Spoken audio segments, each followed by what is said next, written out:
you don't, like, I had the court thing today, and you guys never ask, you never bring it up, and I appreciate that. I can tell you this from experience, the less you talk about this shit, the more it's appreciated and the easier the process is. I feel good, you know? I was being a little greedy today. I wanted, like, the whole thing, like, hey, let's be done. It wasn't going to get done today, but I feel really good. I feel really good. I don't want to say too much, but because I haven't said much already throughout this whole process, and that's worked out nicely. So I feel good.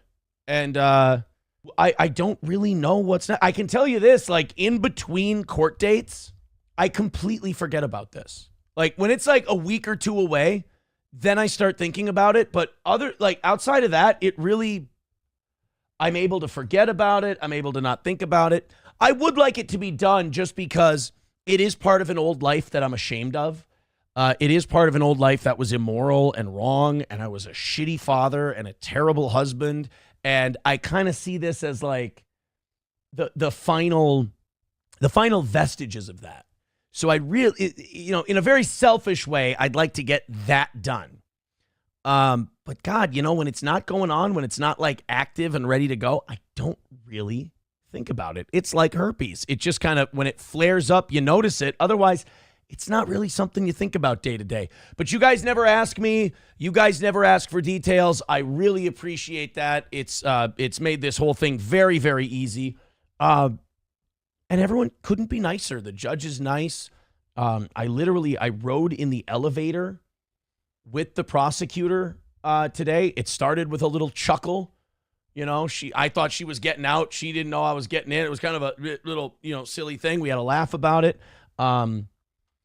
Doesn't seem like personal or anything like that. Everybody's being real professional. Like my attorney, everybody's just doing their job. And you treat everyone with respect. Everyone treats you with respect. It's kind of nice, but I would like to be done here pretty soon. Triple N says, blah, blah, blah, you were better on drugs. You know what? I will say this. As far as being on drugs go, when I was on here, I was never on drugs. There might have been like the days people talk about the days after you do MDMA and like there's a big come down. I didn't really have that. Like I didn't really experience that. Maybe I just didn't take very many drugs. I don't know, but you never really saw me on drugs on this program. One time you saw me on edibles, but I was very, very open about that. And I don't like, drugs have never been my thing. I don't like them. I've never been in a situation where I've actively been like, let's go get this or let's go get that. Anytime I've ever done any kind of drug, which, it's only 3, it's always been because someone had it. It's always been because someone had it and they were like, would you like to? I'm like, well, when in Rome, be a complete, utter disappointment to your family and be a complete, total degenerate. So, yeah, you never really saw me on the show on any kind of drugs. Rusty Grammar says drugs are for losers. I will say this. I would say hugs, not drugs. That's just my thought. All right, let's, and also the other thing about me not doing drugs, I'm not a cool guy. That's something else I've had to come to terms with. I'm not a cool guy. I'm a fucking white schlub from the Midwest, and I enjoy that. I like white schlub from the Midwest things. I think one of the biggest mistakes in my last marriage I made is both of us were pretending to be people we weren't. Like, who the were we to go to Vegas and put on suits and ties and dresses, and that was just me, and like go around and like, oh, we're the fancy pansies from Paris. April's a small town hayseed. I'm a suburban schlub nothing. You know how much fun you can have being a white suburban schlub nothing? A load of fun. You know how much fun you can be being a shit-kicking hayseed? A lot of fun. You know how you lose yourself? You act like a fucking douche. You pretend to be somebody you're not. That's a fact jack, as they like to say over on MLC. Helgi says Aaron replaced his drug addiction with queso and butter. I never, ever once in my life quit queso and butter. Thank you very much. Sam Show says, or just do some cocaine. No, I'm not cocaine guy. You know, I think the term we used to use was Menard's dad. I am my environment. I am who I grew up. I like that shit. I enjoy it. You know, and I don't know her anymore, but hopefully April's gotten back to who she is, and she admits, look, I'm a fucking shit-kicking hick. I'm a camo and deer hunter gal. I'm not a fancy cocaine and dresses and swinging and all this shit. When you lose yourself, you crash and burn hard. So don't lose yourself.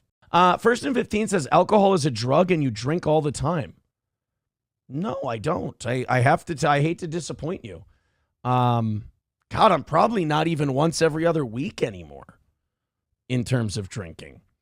MN Vikings with 199 says, how many times was April high on the show? I don't know. You guys would probably know that better than me. The only time I suspected it, I knew whenever we were at the Spicer house that she was high as a kite, which I did not appreciate because I believe you should be sober for a show. Here, I only suspected it once. The show that she left and came back, and she always had this big rush of energy when she came back, and she was just grabbing and that was the only time I suspected it here, but it was probably more than that. I'm pretty oblivious to that shit. Like I said, I'm a white schlub from the Midwest who likes, you know what I like? Renaissance fairs. You know what else I like? I like sitting on my ass and watching football. I like golf. I don't mind a county fair. It's not my favorite. I like the Minnesota State Fair. I'm a bum. But if you're a bum and you try to outrun your bumness, you end up in trouble. You end up losing yourself. You end up all up. You just got to be a bum. But just other extracurriculars that kept me up way too late, and I had to get up way too early, and I was ragged. That's when I started drinking Celsius. Was that time, because I just needed something that would boost me through the roof. April would do cocaine at 4 a.m. when we'd leave, and I would have Celsius at the local gas station. We look, just different strokes. That's all.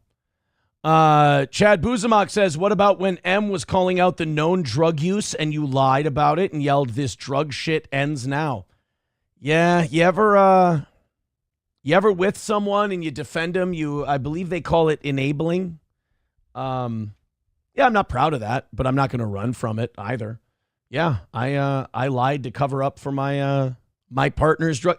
What I thought was that this would be something temporary and I could kind of talk her out of it and get her to stop, and it just kind of went the other way. Again, the only addiction I'd ever known is like I had a couple uncles who were alcoholics, but they weren't like problematic ones. They were like, what do you call them? Functioning alcoholics. So I didn't know. I was out of my league.